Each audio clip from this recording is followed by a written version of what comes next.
காமாட்சி அம்மன் கோவில் ராமதாஸ் நிறுவனத்திற்கு சொந்தமான குறித்த காணி 1990 ஆண்டு முதல் ராணுவ முகாமாக காணப்பட்டதாகவும் பின்னர் ராணுவம் அங்கிருந்து வெளியேறிய நிலையில் போலீஸ் காவலரன் அமைந்துள்ளதாகவும் தெரிவிக்கப்பட்டுள்ளது. எனவே குறித்த காணியை விடுவிக்குமாறு வலியுறுத்தி இன்று காலை பிரார்த்தனையுடன் கூடிய கவனீர்ப்பு போராட்டம் இடம்பெற்றது.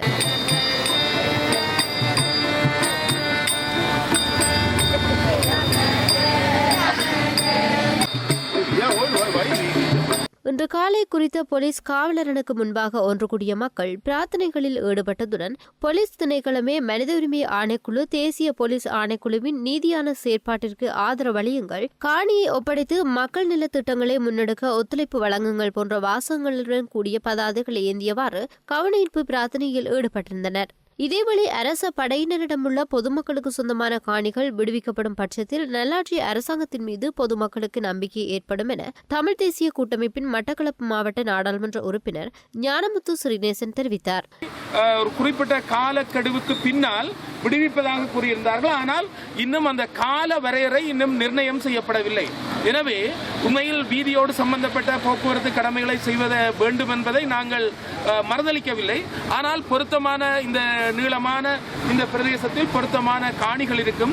அந்த இடத்தில் இவற்றை எடுத்துக்கொண்டு இந்த ஆலயத்திற்கு சொந்தமான இந்த காணியினை கொடுக்கின்ற போது நல்லாட்சி அரசாங்கம் நல்ல விடயங்களை மக்களுக்கு செய்கின்றது என்பதை நாங்கள் எடுத்துக் கூறக்கூடியதாக இருக்கும். மாறாக இந்த விடயங்கள் நீடித்து செல்லுகின்ற போது மக்கள் மத்தியில் ஒரு அதிருப்தியான நிலைமை ஏற்படும். எங்களுக்கு நாங்கள் பாதுகாப்பு வேண்டாம் என்று சொல்லவில்லை. ஆனால் என்னவென்றால் தனியாரின் காணிகளை மற்றும் நிறுவனங்களுக்கு சொந்தமான சமூக நிறுவனங்களுக்கு சொந்தமான காணிகளை உடனுக்குடன் விடுதலை செய்வதன் மூலமாக மக்கள் மத்தியில் நல்ல அபிப்பிராயங்களை காவல்துறையினரும் படையினரும் பெற்றுக்கொள்ள முடியும். எனவே இந்த விடயத்தை செய்ய வேண்டும். நல்லாட்சி அரசாங்கத்தில் 6 வயது சிறுவர்கள் கூட தமது காணிக்காக வீதியில் இறங்கி போராடும் நிலை ஏற்பட்டுள்ளதாக தமிழ் தேசிய கூட்டமைப்பின் மட்டக்களப்பு மாவட்ட நாடாளுமன்ற உறுப்பினர் சதாசிவம் வியாழேந்திரன் தெரிவித்தார்.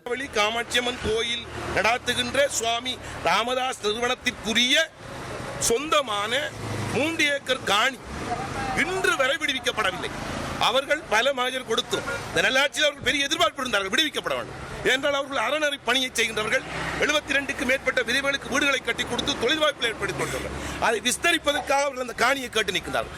இன்று பச்சிளம் குழந்தைகள், சிறுவர்கள், இந்த கோயில் நிர்வாக சம்பந்தப்பட்ட பாடசாலை மாணவர்கள் 10 வயசு, 8 வயசு, 6 வயசு குழந்தைகள் இன்று வீதியிலே வந்து இருக்கின்ற நிலை வந்திருக்கிறது.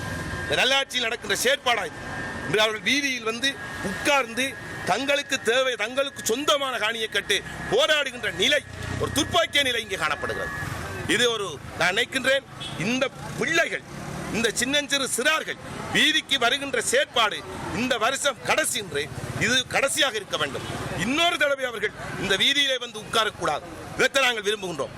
இந்த வருகின்ற நாளை மலர்கின்ற இந்த புத்தாண்டிலாவது எங்கள் மக்களுக்குரிய காணிகளை இந்த அரசு, நான் நினைக்கின்றேன் கௌரவ ஜனாதிபதி அவர்கள் தன்னுடைய வருகின்ற ஜனவரி மாதம் நல்லாட்சி ஆரம்பித்த புதிய ஆண்டை அவர் 2வது ஆண்டை பூர்த்தியை நிறைவு செய்து 3வது ஆண்டை கொண்டாட இருக்கின்றார்.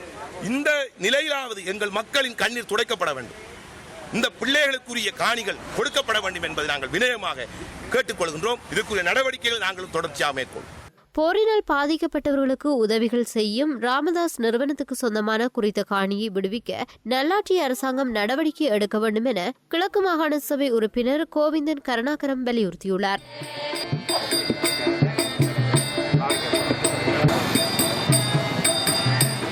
இவங்க கேட்குறது மிகவும் நியாயமானது.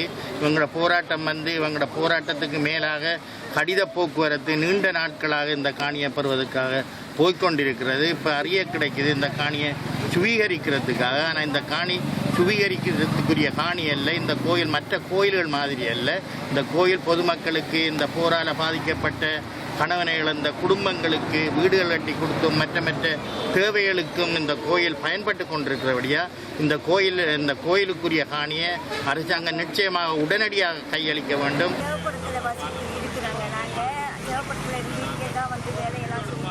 எங்களோட வாழ்க்கை செலவெல்லாம் போயிட்டு இருக்குது.